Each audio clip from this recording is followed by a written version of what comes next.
চাওক যে আমাৰ অৰুণোদয়ৰ ৩৭ লাখ মহিলা আছে সকলোৰে মনত ইচ্ছা আছে যে শিৱসাগৰ বানপানীৰ কাৰণে আমিও কিবা এটা কৰিব পাৰো নেকি চৰাইদেউত গৈ আমিও কিবা এটা দিব পাৰো নেকি আমাৰটো যাব পৰা আমাৰ সম্বল নাই কিন্তু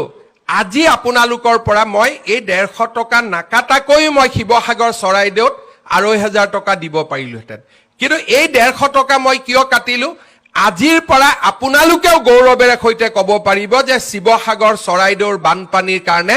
আমিও কিবা এটা অন্তত আগবঢ়ালো আগতে মনত থাকে সবেই দি আছে আমিতো একোৱে কৰিব পৰা নাই আজি চৰকাৰে আপোনালোকক এটা সুবিধা কৰি দিলে যে এই ১৫০ টকা আপোনালোকৰ টকা আজি আপোনালোকে কাক দিলে শিৱসাগৰ চৰাইদেউ যোৰহাট গোলাঘাটত বান আক্ৰান্ত ৰাইজক আপোনালোকে আগবঢ়ালে এটো মই দিয়া নহয় আমাৰ অৰুণোদয়ৰ ৩৭ লাখ মহিলাই আপোনালোকক দিয়া পুঁজিৰ পৰা আপোনালোকে ১৫০ টকা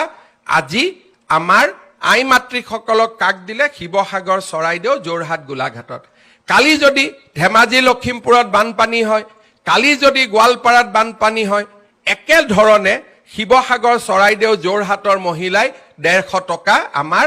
আন মহিলাসকলক দিব অৰ্থাৎ এনেকৈ এটা অৰুণোদয় পৰিয়াল গঢ় লৈ উঠিলে যে ইজনে সিজনৰ বিপদৰ সময়ত আমি থিয় দিলো ইজনে সিজনে বিপদৰ সময়ত আমি একেলগে থিয় দিলো তাৰ মানে